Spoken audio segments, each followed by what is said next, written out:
So the countdown is already on. It's less than about 6 months before the big election in Nigeria. And that's just, by the way, it's 24 hours to the big moment in Kenya. That's the Kenya election, which we'll be having here on the square. And perhaps a lot of people will be looking at that big election in Kenya. But again, 6 months to the big moment where Nigerians will be looking at who takes over from President Buhari. The dynamics of that elections are all upon people, whether experts and non-experts, who and what should be the underlying factor that will inform who you cast your ballot for, is what we'll be looking at today. Today on The Square, I'll be speaking with two Nigerians, a journalist who joins me live from Nigeria's capital, and of course, a legal practitioner who's been in the thick of things, Ubani and Fredrick Nwabufo. They'll be my guests today on The Square. Welcome to the show. I'm Sulaiman.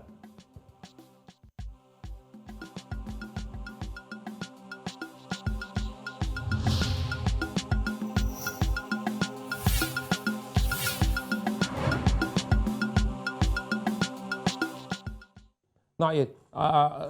The countdown is on, and of course, looking at how the polls will go to voting political leaders into various offices in Nigeria. Nigerians have had to deal with varying issues in the last 7 years, from the struggling economy to insecurity to soaring unemployment, a massive brain drain, never before seen, and even corruption. The problems are enormous. The reaction of most Nigerians at the moment shows retirement to fate and a razor-sharp focus on what's coming. But before what's coming, there's the need to know who is coming.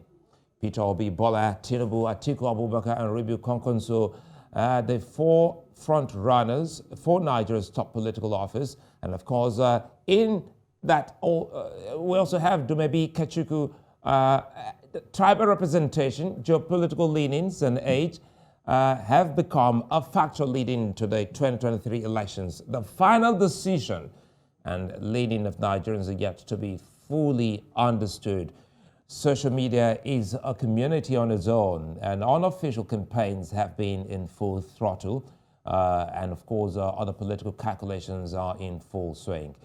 Joining me to unpack this, as you've seen earlier, Ubani Monday, Chairman, NBA Section of Public Interest and Development Law, and Fredrick Nwabufo, who is a columnist, a media entrepreneur, and someone who prides himself as Mr. One Nigeria. Gentlemen, thanks, and thank you for your time. Let's start with you, Fredrick. First, we've seen the figures. You're also a journalist looking at the figures. More than 7 million Nigerians have said they didn't complete their registration before INEC ended the process. Does this amount to disenfranchisement of voters, before we bring in the lawyer to make sense of that? Fredrick. Well, I think INEC should have extended the period, but again, I think INEC is working with the schedule. INEC released the schedule earlier in the year, and of course, there is a time frame within which the commission has to work. The campaign starts in September. We have to also factor all of this into it.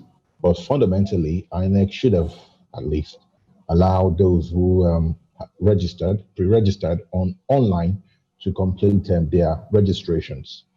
And I think, of course, it is a disenfranchisement of Nigerians, most especially those who have shown the need to register.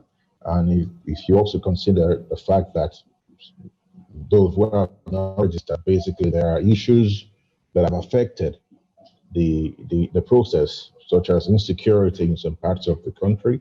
We've also had reports of areas where people are forced to not to register. So these are some of the issues that have affected the process. And of course, INEC should have, extended, given some time, maybe a week or so, to allow more people to register. 7 million, it's a huge number. And for this number of people to not to be registered, it's something that should be concerning for all of us.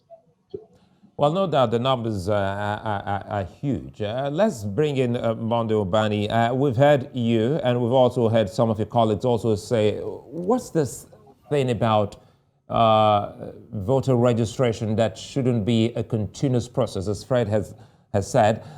What about the man or woman, the young Nigerian who turns 18, perhaps maybe just some weeks or days ago, or just some days before the big election? Does that also disenfranchise that person who should have been a first-time voter? Simon, thank you for having me. I think all of us should get worried with the way we are running Nigeria. I discovered that our policymakers and implementers of policies, tend to derive so much joy in punishing Nigerians rather than making things easier for us in this country. Nothing stops INEC, from collaborating with people with a better idea on how to go about registering Nigerians who actually desire to participate in their civic responsibility of electing those that they want to govern them. It means that we can organize this issue of registration in such a manner that it can be done 1 or 2 days. You complete your registration process and even collect your PVC. You don't need to, after registering, waiting for PVC that may not likely come, or you may have a problem. They have told us October or this August, they will start distributing the PVCs. We are going to run into a big problem with those who have even registered collecting their PVC. Why? Because we don't put on our thinking cap in running this country. People who they have kept in charge of leadership, almost in every sphere, cannot think. They don't think. And because they don't think, they always want to retard our progress and keep us where we are as a nation. Nigeria has become a retarded country with no innovation, with no thinking. If you remember what happened with BVN, I had to go to court in order to get extension. And after time, they keep on extending. And of course, nobody's crying about BVN now because they now democratize the process. Not only centralizing it where people have to queue up and get themselves punished, but they now, spread it even in churches, in mosques, and other places. You can just walk in and get your BVN number. But here also, with our registration, we have said it. Why don't you democratize the process? Make sure INEC member, since we have already put it in such a system that technology is deployed, nobody can register twice. Nobody can, manipulate the system. It is with your biometrics, which is very unique to every person you use in the process. So why can't we even use the mosques and churches and make sure that everyone gets registered? What is the big deal of registering people who want to exercise their civic responsibility? What's the problem with this country? Why is it that in everything, people will always get punished, in doing things that are supposed to be done in a manner that shows that we have people who think, So I'm worried that you have such huge number of persons that will not, participate in the electoral process in 2023 as a result of the fact that nobody is thinking.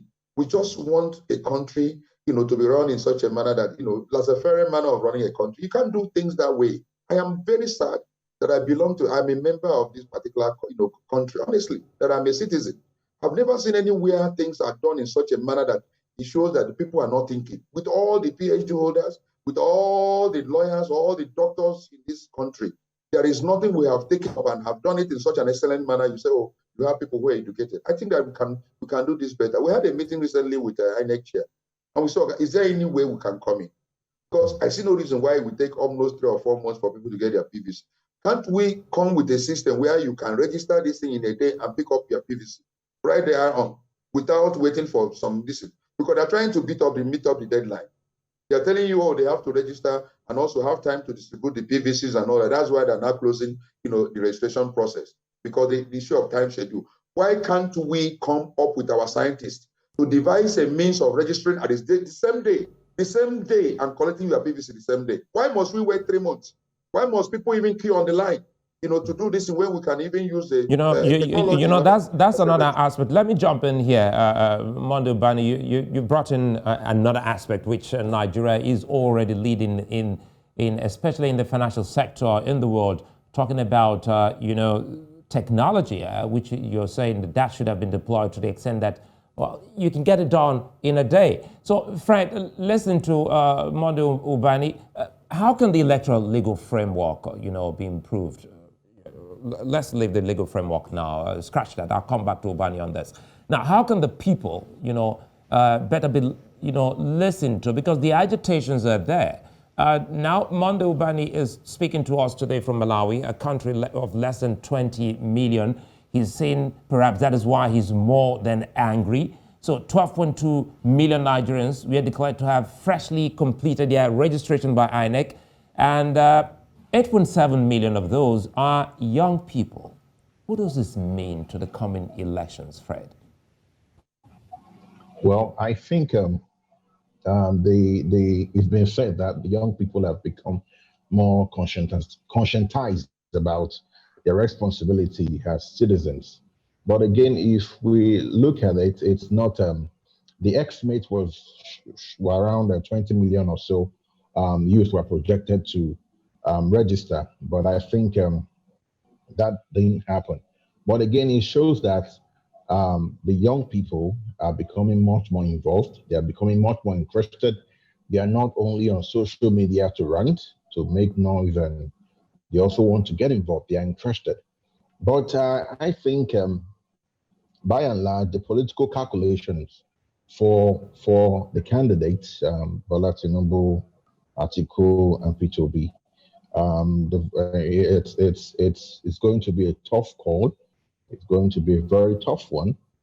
Right now, we can say, unlike in 2015, when it was clear where citizens were moving to, we can say exactly who will be Nigeria's president in 2023. It's going to be a tough run, going to be a tough call, and of course, the youth will be involved massively in this election. The age of within the age of 18 and 35 are said to be those who will register them more in this exercise. So it's going to be the call of the youth. But again, like I've always said, the discussions, the conversations on these issues have been, underwhelming. It's driven by ethnicity and religion and what does this person have and so on. So not real issues like I've always said, real issues of security, economy, education, health. These are some of the issues that should be driving the conversation. Unfortunately, we are not seeing that conversation even among the youthful population on the internet. We're not seeing that vibrancy, regarding asking tough questions. Those who have come to be elected, interrogating them on the issues that are affecting us as a people, not on the basis of Muslim ticket, where they come from, where they worship, and so on. So there's some of the challenges I think the Nigerian youth have not been able to handle, or I would say they've not been able to live above or stand above these prejudices that have always held us back. It is the same system, the same problems. They are simply repeating the same thing. In 2015, it was said that most of people who voted at the time voted on the basis of we needed a change, we needed something different, we needed an answer to the problems. Okay, Fred, let me jump in here, Fred. We'll come back to actually look deeply, look deep into the issues and broaden the conversation. Let's come to Monday Ubani. And Monday, what do you think about the candidates or the outcome or the process leading up to the outcome of primaries? Perhaps some have said the electoral legal framework should be tweaked because that is why you would hardly see some newbies, some fresh faces, names, and minds making incursion into politics. How true is that? Yeah, in a country where there is general poverty, the emergence of leadership is usually financially induced and then financially based, and they utilize it. The political elite utilize it to at optimal level to actually put themselves back to power. And that showed clearly in the primaries that was conducted recently by virtually all the political parties, especially PDP and APC. It was dollar reign, not even naira. It was the dollar they used in getting the delegates to be convinced that they are better candidates, which also leads to this discussion as to what are the candidates bringing to bear in terms of leadership. What are they going to do different from what we have had from 1999 to date? PDP was there for 16 solid years. Huh? APC has been in power now for 8 years solidly, almost 8 years. And the same promises, we've been hearing is what they are repeating. And we have not gotten solution to all these problems. So people are a bit, the general level of poverty is what is affecting getting the kind of leadership that can run this country in such a manner that all of us are very proud of. So it played a very big role, poverty and money politics. So I think we have to go back to the drawing board in devising the electoral act that will actually help the emergence of leadership at the primary level. I'm talking about primary election of the political parties. Because if you allow it to remain the way it is, with the delegate system, I can assure you that getting the kind of leaders that will, unless Nigerians make up their mind also that we are not going to, begin to look towards the direction of the old political parties that have not brought any solution to our problem, and look towards a new direction that whoever emerges, even in all these smaller political parties, and we see that he can perform and transform this country and make this country to be one of the best countries in the world. We don't mind, shifting our base towards that particular direction. If that decision is taken and people no longer rely on money in order to cast their vote, or a bag of rice or tomato in order to cast their vote, I think that we are in for a good time. So if all these big political parties, make mistake, choosing the wrong candidate during primaries and all that, Nigerians can, at the general election now, determine who becomes their leader by virtue of all of them looking towards the direction of that individual that can change, the way of doing things in the country. That may be the only thing one can rely on. But if you rely on the level, the system we are operating now, it may not allow really the people that want to do certain things to come up in all these big major political parties, because it's going to be dollar reign, naira reign, and at the end, the wrong persons keep on emerging at the primary. And then they are the one they present to you at the general election. So you may not have much choice, but if we begin to now gravitate towards a system that even non-political party membership or candidacy by amending our electoral law to allow individuals to run without any political platform, but the person has an antecedent and has solution to Nigerians' problem. I think Nigerians will begin to make that kind of choice. But for now, with the system that is in place, it's going to be naira reign and dollar reign with the major political parties all the time. That is what it means. And Fred, is the country doing enough to sensitize the people? Listening to Ubani tells one thing: the people haven't learned, because if you're not one who is into selling your vote, then you wouldn't get a buyer in the first place. So how is it that sensitization is so low to the extent that the political parties who also should educate voters haven't been doing that, and the country at the moment, agencies like the NOA are still very much silent? I think the thing is being attuned to the right values, principles. Nigerians are not attuned or wired for the right things or attuned to the right things, because we are still held down by primordial considerations, sentiments bordering on religion and ethnicity, basically.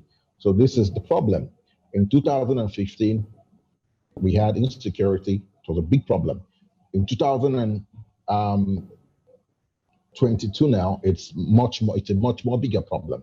We are still at it, but we are not having conversations about this. What is the security strategy of those who have come forward to run for elective office? How are they going to solve the problem? Our economy is prostrate. How is the next president going to address this problem? We're not having the right conversations. So that's the problem.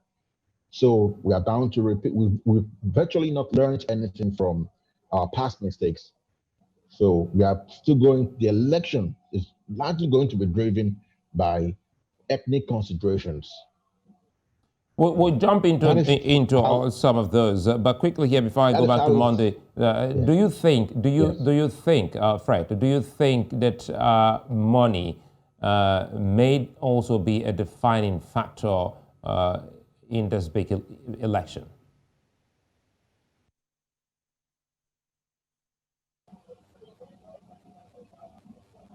Well, it looks like, I lost that, line to Fred. Let's come back to Monday. Monday, Ubani, listening to your analysis leading up to the primaries, do you fear that that may also repeat on election day? Do you see people selling their votes? Yeah, we don't have a large percentage of refined mind that are very politically cultured, that understand what governance is all about. Because understanding what governance is all about also will help you in making the kind of choices you make in terms of leadership. We have less than maybe 20% of such refined mind that are not interested in their personal interest. Because what matters to many Nigerians is that what they will gain, in the immediate, and not what they may, even gain in the long run. When they see money and when they see things that can probably meet their needs basically within a short time, they go for it. Not minding selling their birthright and selling their future. And that again is a very big problem in our political setup. Refined mind are very few, very, very few. So money is basically going to play a big role. I saw it in, even one particular professor. The professor was a delegate. I know him, and he was telling me, who he voted for. Obviously, because the man took care of the hotel bill, took care of the air ticket, for them to all be taken to Abuja. And he felt that if a person could do all that, then that person is really qualified to be the president of the country. So he's talking from the personal point of interest, not from national. He's not looking at national. And if a professor does that, so it's not about education. It's about refinedness of mind. We have few people that can interrogate leadership in this country.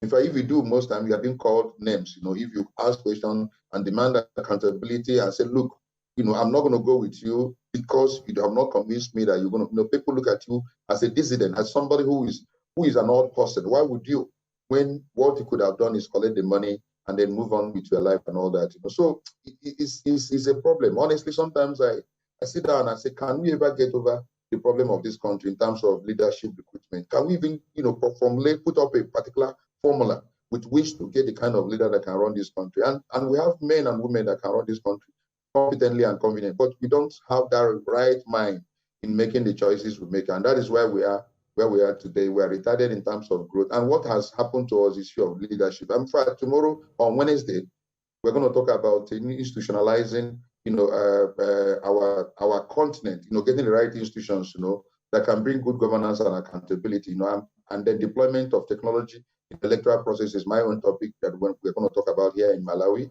We have African Bar Conference that is ongoing in Malawi, and a small country, and you see the neatness and everything about here is beautiful, honestly. And I look at my own country with all manner of resources, with all manner of human personnel and all that, we are not getting anything right. Look at the airport. From the airport, we get so, but when you get to smaller countries in Africa and see the neatness of how organized they are and how less corrupt they are, you begin to wonder what is wrong with us as a nation. So leadership recruitment is a problem. We're not getting it right in terms of leadership choice. And what has always caused that is issue of our interest, personal interest, and not looking at the overall national interest.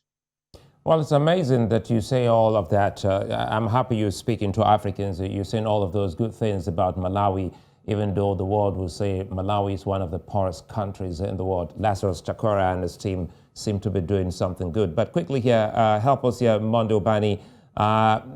This election, for some, do you see a semblance of what happened in 1993 and what may happen in 2023? Yeah, they said the 10 years, is it 10 years now, 20 years now, 1993, and then it's more than 30 years. Some people have entered into the spiritual realm and make some prediction that they're going to be basically some sort of revolution in terms of awakening of the mind and spirit of the people in making the kind of choice. You see the massive massive consciousness, on the part of the young ones who constitute over 60% of the voting population, and they are getting, they're getting agitated, and they say they cannot continue with a country that has everything but being run down by the political elites, and that they want to part way with those elites, with their usual promises. They're no longer interested in that. They want a different set of things entirely in terms of leadership, choice, So I don't know. Honestly, to me, I don't know whether this message is all resonating with the northern, youth, because what happens in the north when it comes to issue of election, they vote, based upon some primordial sentiment, which my friend there in the studio, I mean, Nigeria has also alluded to, that it's all about sentiment and not about interrogating, the leadership and knowing the kind of thing they are bringing to bear, on the table in terms of what they want to service delivery. So I don't know, but if what I'm reading on the social media is anything to go by, there may be some level of, I don't know, changes, pattern, in terms of voting that will really, if the consciousness is there and maintained and sustained, that may likely cause upheaval, political upheaval in 2023. I'm only saying as a human being, I'm not God. It's only God that knows what will happen in 2023. But the point is that the consciousness is there, and the young ones are saying, no, we cannot continue. Our future is in our hands. We need to change this country. We need to have a country all of us shall be proud of. We cannot be running away, going to India, going to some other countries, and taking risks all to escape from our country that we all own. And we can't stay here any longer because the environment is no longer conducive. And how is it made unconducive? By the political elites. We can't continue allowing them to do that. So that consciousness is there, but I wish it goes around the entire region. Let that consciousness go around. And I tell you, it's something that everyone looks forward to, so there can be some level of changes, in Nigeria, who is the leader in African continent. And when there is change in Nigeria, I tell you, there will be change in Africa. That's my belief. Well, on that line of optimism, we'll take a moment. When we'll come back, we'll dig in deep looking at the candidates, especially the 4 front runners, and also put into perspective the huge following and debate already on social media. Stay with us. Well, it's the home stretch here on VSA. If you just joined us, you're welcome. We're looking at developments here in Nigeria. And don't forget, tomorrow, live all through the day, we'll be looking at the big election in Kenya. And back to Nigeria, the All Progressives Congress, which is the ruling party in the country, went for a same religion ticket. And is the only party who made that choice. All 4 leading candidates have a north-south combination. So, in terms of geopolitical arrangements, the PDP has gone for a northeast-south-south combination. The APC, a southwest-northeast combination. The Labour Party, a southeast-northwest combination. And the NPP, a northwest-south-south combination. If you go through all of these combinations, they have shared conversations and have gotten Nigerians talking. The North Central, which has the 3rd highest number of registered voters, has no leading candidate. Now, the importance of this geopolitical zone will be known as the election comes closer. Still with me is Fred Nwabufo and Monday Ubani. Fred, let's start with you. Looking at Nigerians, they have roundly criticized the ruling party for its Muslim choice. In the current Nigerian reality, how does that decision look? Well, I don't see anything wrong with APC's Muslim ticket. In fact, I have no problems with it. I don't think it is what we should be debating as a people. We have bigger problems. Like I said in a column, the problem is that we see power as a form of conquest, something we acquire to further our nest, to better our own people. That is why we're having these conversations.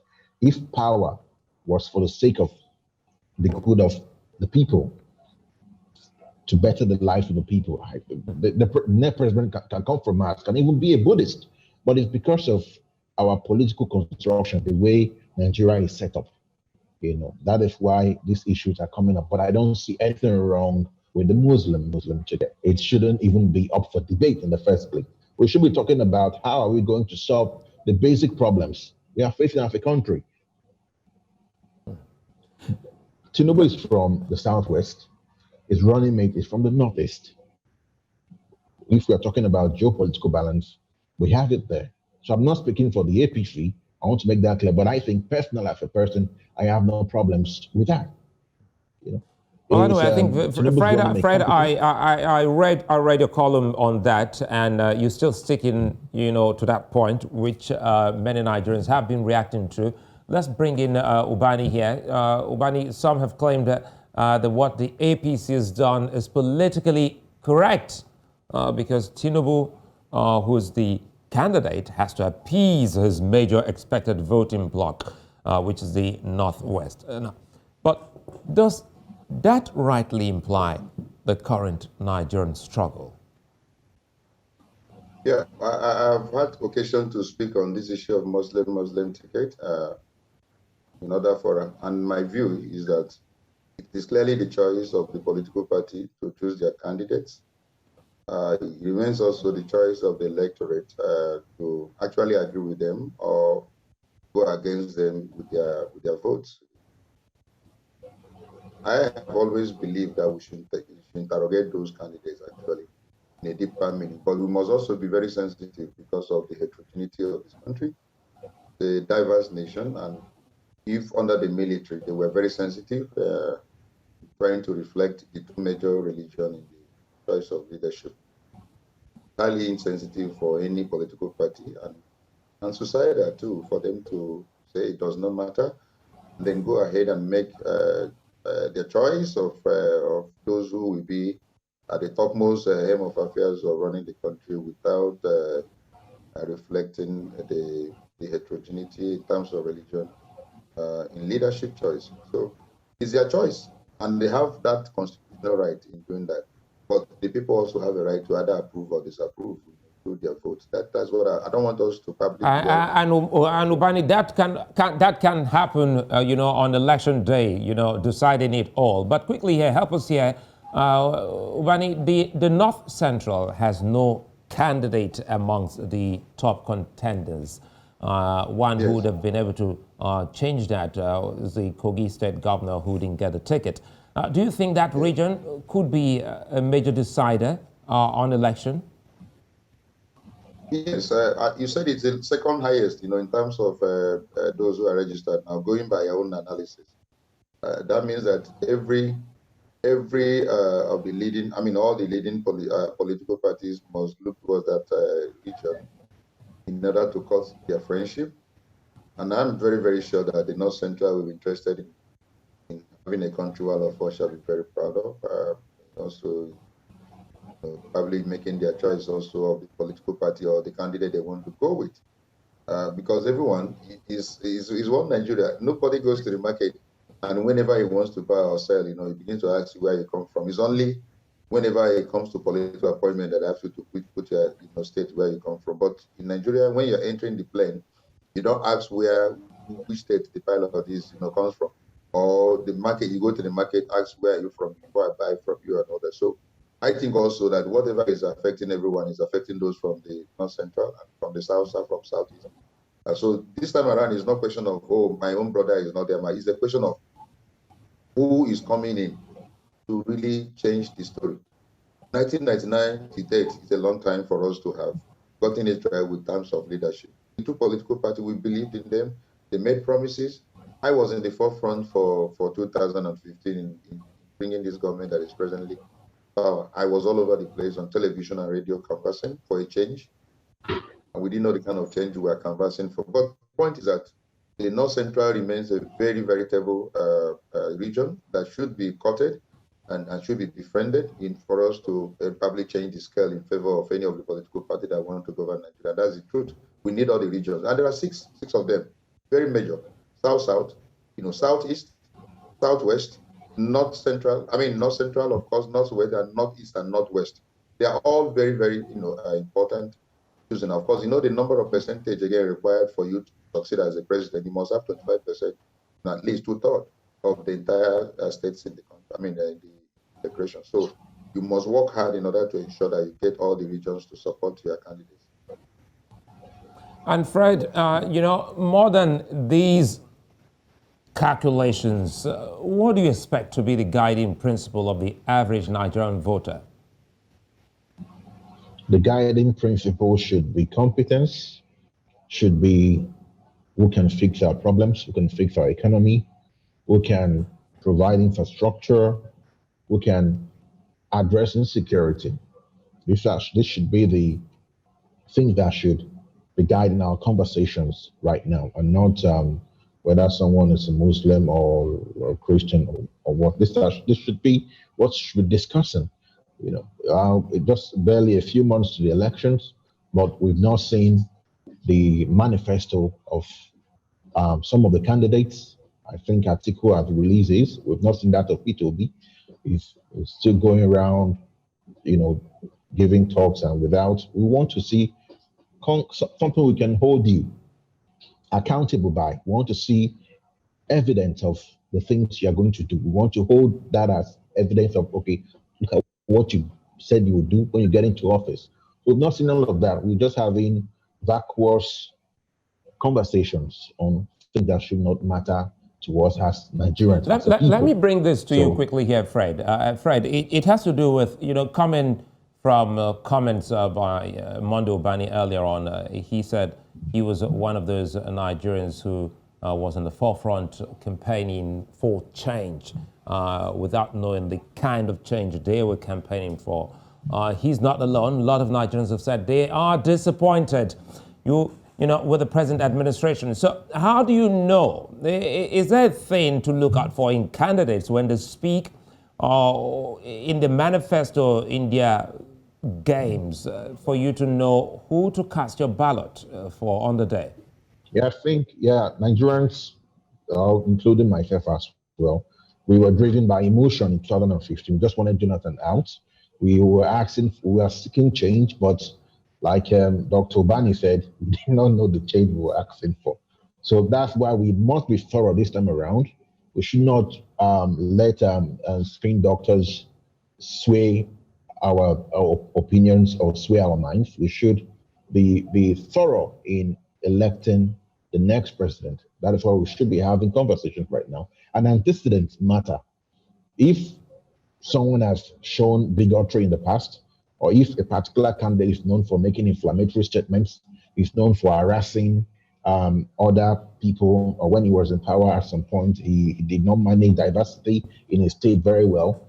These are some of the red flags we should be looking out for. You can't go wrong by antecedents. We should study them. We should know them by the antecedents. In fact, before Buhari became president, there was these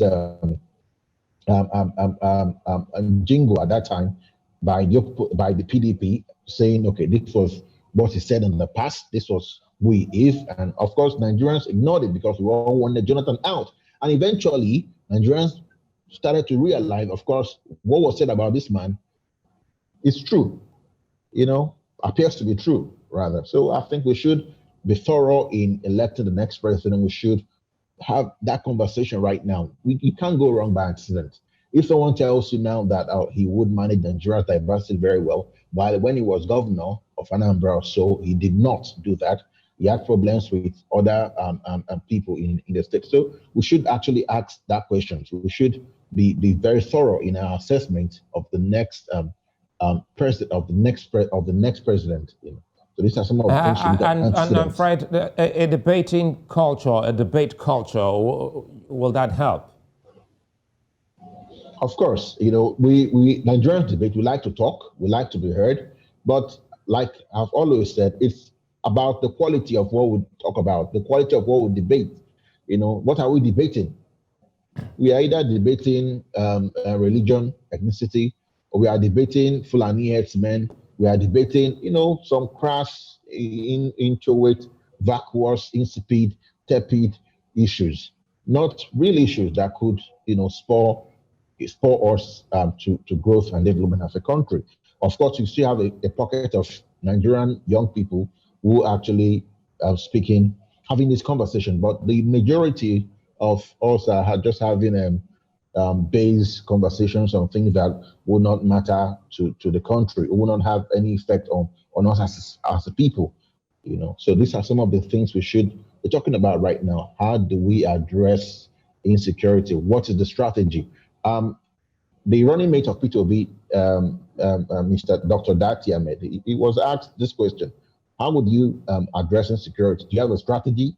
He said, yes. What is your strategy? He could not say anything. So we should actually start holding these guys to account right now and ask them good questions. Interrogate them, not just debate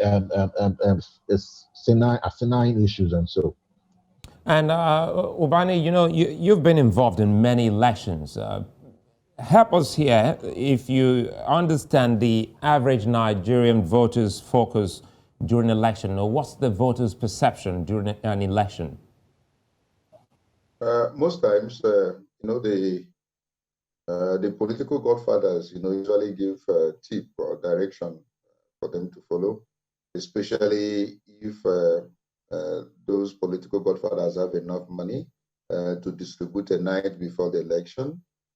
You find out that they tend to follow the political godfather's directive on the kind of choice they will make. It's only few that are clearly independent-minded. Maybe the young ones now that are coming out that are educated, that now, if I deepen the conversation, look, we need to interrogate and know what issues are. As my brother has rightly pointed out, there are issues that are bedeviling this country: the issue of insecurity, the issue of economic management of our resources. Our country has been mismanaged, but it's a country that has so much in store, that if properly managed, will be one of the best countries in the world. So how are you going to solve the issue of unemployment? How are you going to attract foreign investors to come into Nigeria?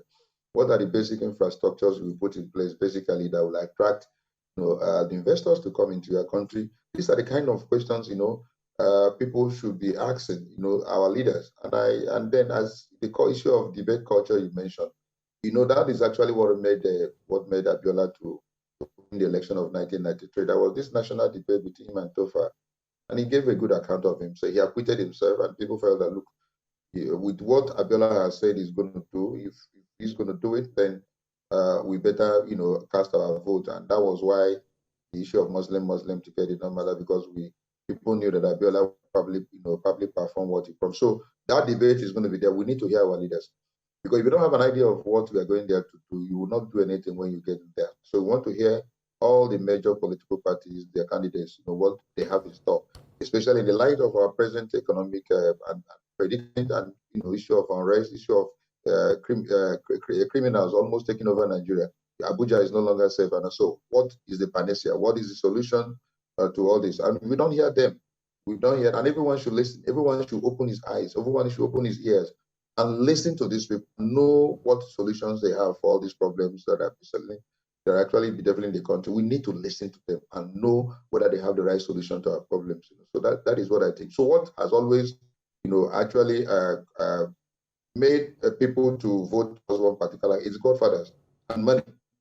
But I wish we can remove this issue of money factor, remove it completely, and let people begin now to think about their future, the future of their children, the future of their generation that are unborn, and how they will be in 20 or 30 years' time, if we leave leadership in the wrong hands. So I think that conversation is what we should be deepening now, and get people's conscience, to look towards that direction.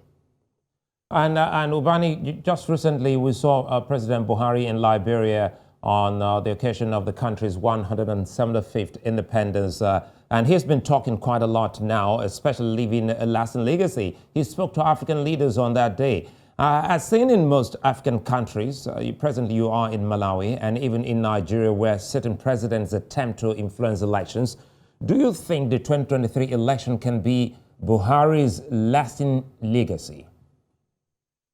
It's one of the things he will do that will actually probably change some of the perception about him if he can give a credible election. We just finished election in the state in Osun, and I tell you this, 80% of Nigerians were very happy with the outcome, and there was no undue interference from the presidency or even from the political party that is in power. And President Buhari was really praised for not interfering. I also believe and hope that in 2023 that he should, as much as possible, ensure that INEC has all it takes, in terms of funding, to carry out his basic constitutional and electoral responsibility of ensuring free, fair, and credible election. And if he does that, just like what this man did, former President Jonathan, that today has become an international statesperson. Almost everywhere he goes, that is due respect that is being given to him because of what he did in organizing a fair an election where he lost and then he gave up power. So that is what I expect President Buhari now to use to change some of the wrong, some of the perception. People have very bad perception of President Buhari in terms of performance. All the cry he did, all the promises he made, all the things he said. There is none today we can really sit down and say that President Buhari has. Of course, you're aware that he has released two convicts, from prison. He gave them state pardon. And this is a man that came, with toga of fighting corruption. I don't know whether he has succeeded now. He has given corruption a bloody nose, or whether he has succeeded in making corruption now to be more entrenched. Which area that this man has done and promised that he actually fulfilled. I'm yet to see any. So anything he does now in terms of trying to clear his name, especially by giving us free fair election, would be a good one for him, a good scoring point for him, and people will really, praise him for giving us a credit, which is going to be a lasting legacy. I pray, I hope that he does. Okay, wishes, and of course, it's a fine place for us to say many thanks for being such nice company. Fredrick, Nwabufo, and Monday Ubani, many thanks for speaking with us and being here. And we do hope that tomorrow, Fred Nwabufo will be joining our lineup of Kenyan analysts that will be speaking on the Kenyan election here on News Central Television. I'm Sulaiman. Thanks for watching.